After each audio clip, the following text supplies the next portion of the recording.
If you're trying to clean up a mesh in Blender and remove bevels or extrusions, this quick guide will show you the easiest way to do it. Whether you added too much detail by accident, or you just want to bring your object back closer to its original shape, these steps will help you fix it fast. And if this video helps, don't forget to hit like and subscribe for more short Blender tutorials. First, select your object in the 3D viewport. Make sure you're working on the correct model before making any changes. Next, press Tab to enter Edit mode. This lets you directly edit the mesh geometry instead of moving the object as a whole. Once you're in Edit mode, press A to select all geometry. This makes sure every vertex, edge, and face is included in the operation. Now press Alt and S.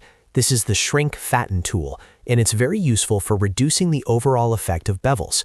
Move your mouse inward to pull the mesh back toward its original shape.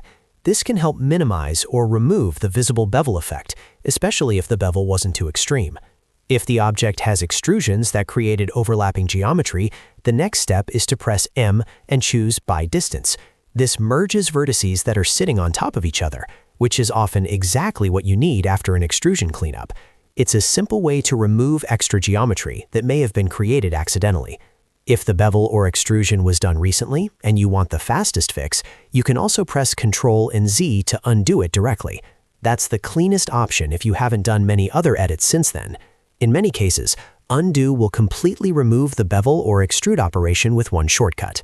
So to recap, select the object, go into Edit mode, select All, use Alt plus S to shrink the shape, merge by distance for overlapping vertices, and use Undo if the change was recent. These steps should help you remove bevels and extrusions in Blender quickly and safely. If this tutorial saved you time, please like the video and subscribe for more Blender tips, shortcuts, and beginner-friendly workflows.